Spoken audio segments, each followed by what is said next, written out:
close your eyes and get yourself all snug. Snug and settled and snuggled up. Now scrunch up your whole body to feel any tension you might have built up in the day. Your face and eyes and nose. Make your hands into fists. Tense up your feet. Just make every muscle in your body, every place, every part, as tense as you can. Only for a moment. With this lovely sense that soon you're going to let it all go. And do that now. Do the opposite now. Let every part of your body relax. Go limp. Feel floppy. And notice just how nice it feels, especially after you made it tense.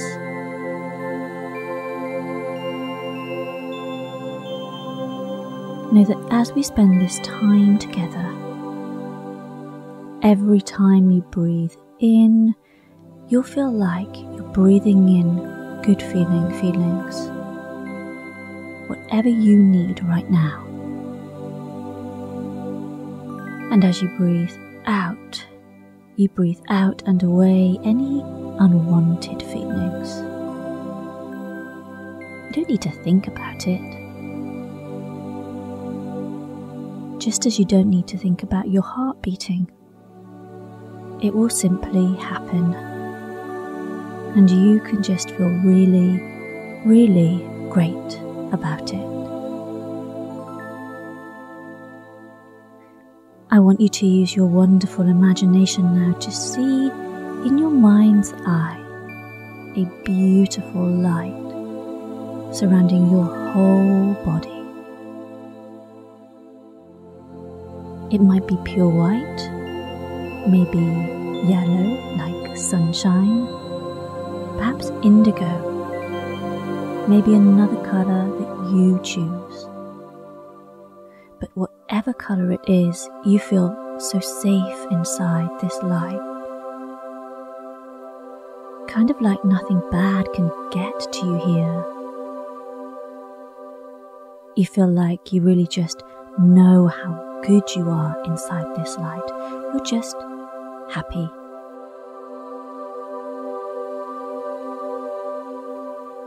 You sense that this light is like a kind of force field.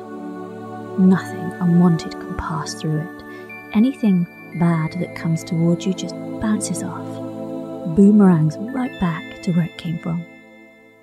Could be a funny look someone gives you, a name they call you, something mean they say. All these things get returned to sender.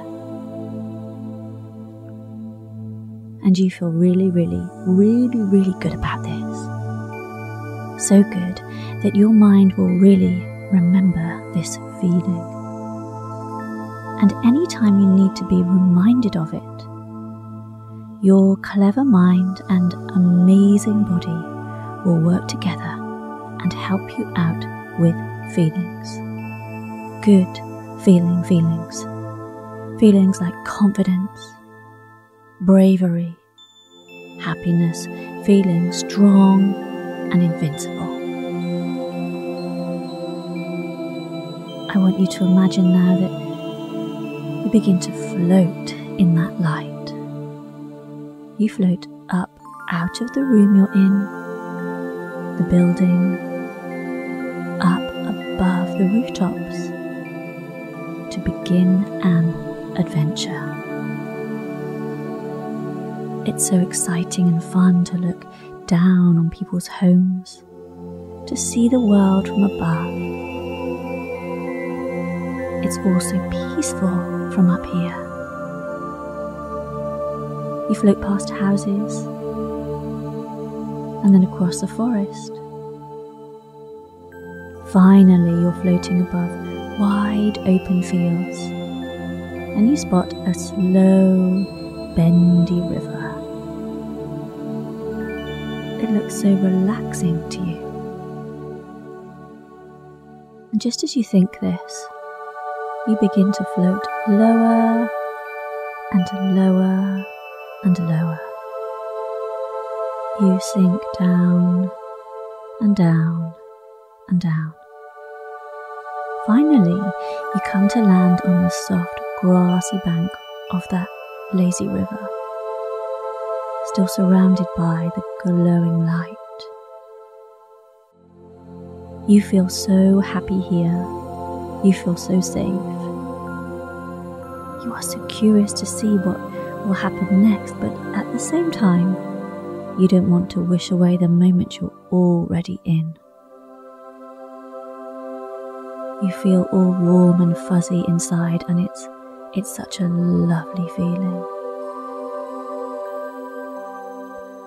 You're lying flat on the grass now, arms and legs out wide, staring up at the bright blue sky. And because you're so relaxed, you begin to doze, to snooze, to sleep. And as you sleep, you fall into a lovely dream. In it, you're floating downstream on that lazy river, nestled happily on the back of a giant, beautiful white swan. The sweet swan turns to look right into your eyes, and she seems so kind. You feel really, really good. You can't believe how white her feathers are. It's like she's brand new, as soft and white and pure as freshly fallen snow. She seems to glisten in the sunlight. You marvel at how kind she is too. It feels so lovely to slowly float along on the snaking river. For a while you just enjoy being with the friendly swan, looking at all of the lovely things you pass. A field full of happy sunflowers. The swan tells you that sunflowers grow towards the sun, and reminds you to always face towards the good in your life.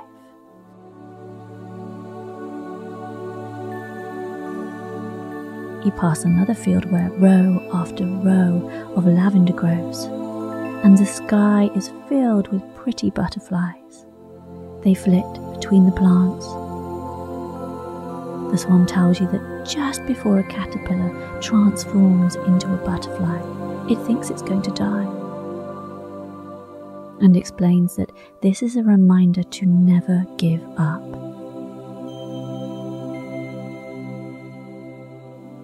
The next field you notice has an enormous oak tree right at its centre. Can you believe that mighty oak tree was once just a tiny acorn? The swan asks. Let that remind you that you too are capable of great things in this world. Don't ever forget that or think you're too small.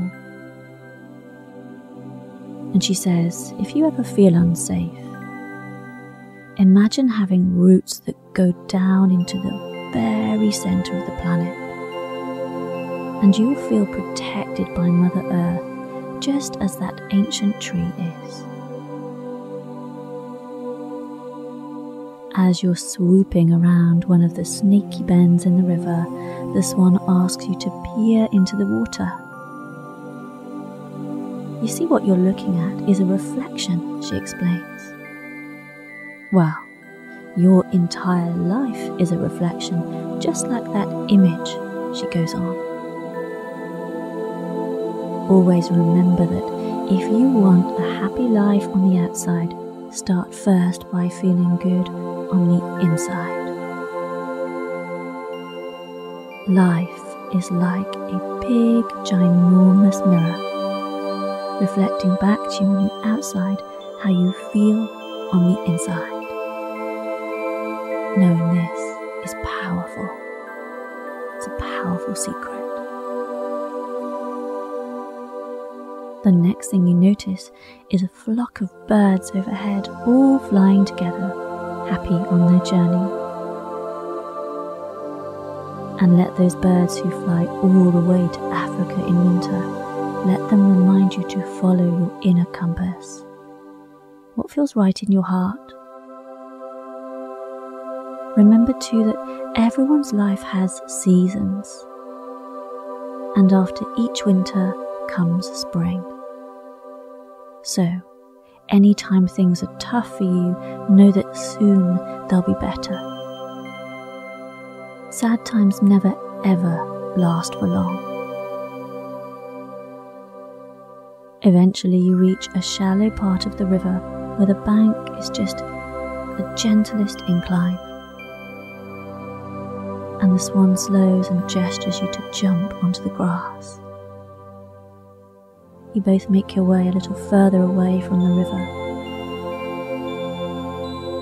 stopping at a willow tree where you settle down underneath its canopy of leaves. And now, she says, I want to tell you a story about my life. Do you want to hear it? You most definitely do. You feel like you'd listen to anything this lovely swan had to say. You feel happy just hearing her words. Okay, she begins. I didn't always look as I do today, with these beautiful white feathers and graceful long neck. When I was young, I had scruffy grey feathers and I always felt like the odd one out. She went on to explain that she was the only baby swan in a group of grown-up swans, and she'd never seen another swan who looked like her, so she'd just assumed she wasn't even a swan. And some of the swans she grew up with were unkind to her. They'd say unkind things about her dirty feathers and short stumpy neck.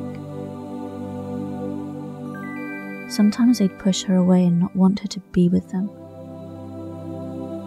Eventually, the swan said, she grew very, very sad. And one day, she swam away from the group and decided that even if she had to be all on her own, she'd never go back to them. And she did spend quite a while on her own. At first, she felt lonely, but as she was away from the unkind words, she started to feel better. And as she began to feel happier, she noticed more and more happy things happened to her. She would meet other creatures on her travels who were kind to her, friendly otters, curious fox, jolly fish, sweet birds. After a while, there wasn't a day that would pass by when she didn't meet at least one new friend. She grew happier and happier and happier and happier. And things got better and better and better. Then one day, as Serena was merrily floating along, she spied another swan. He looked just like the swans she'd grown up with, except he seemed kind. They became great friends, and in fact, they fell in love. After some time, Serena told the other swan about what had happened, and he realized she still thought she had grey scruffy feathers and a short neck. He couldn't believe she had no idea how beautiful and graceful she was. She had been so busy having fun and making friends, she'd never thought to look at her reflection. Serena's new swan mate was so excited to get her to peer at her own image. As soon as she did as he asked, she gasped. She had no idea that she'd grown into the most serene creature, just like her name, Serena. Her mate lovingly explained to her that all swans look as she did when they were young, that there had been nothing wrong with her ever. The only things wrong were the names she was called. Serena said that her and her mate went on to have their own babies, and she made sure to tell them every day just how good they were, just how much she loved them. Just as she was telling you about her own swan children, out of the corner of your eye you spy them swimming right up to you now. You all sit together under the willow tree, and Serena tells you she wants to leave you with one final thing that will help you. She explains that one of the playful otters she met on her journey had taught it to her, and now she wanted to teach it to you. Each one of us has two voices in our heads, she says. The kind voice and the mean one. They're both trying to keep you happy, really. It's just the mean one's got it a little wrong. And there's a thing you can do to help you not get sad, which you will if you listen to the mean voice. Imagine that the mean voice is a person. Give it a name, see what they'd look like, wonder about their personality. And also do the same for the kind voice. Next, she said, make the picture of the mean voice, the mean person, smaller and smaller and smaller until it's teeny, teeny, tiny. Move it far, far, far, far away. And see it in black and white. Make anything they say really quiet, so you almost can't even hear it.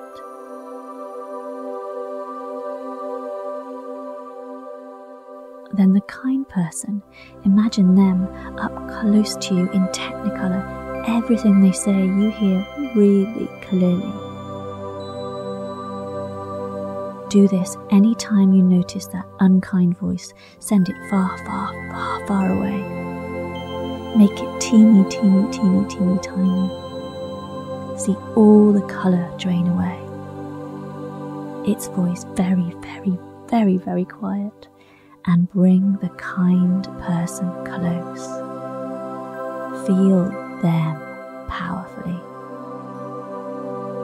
This is one of the things that helped me get happier and happier and happier, and begin to live the life of my dreams.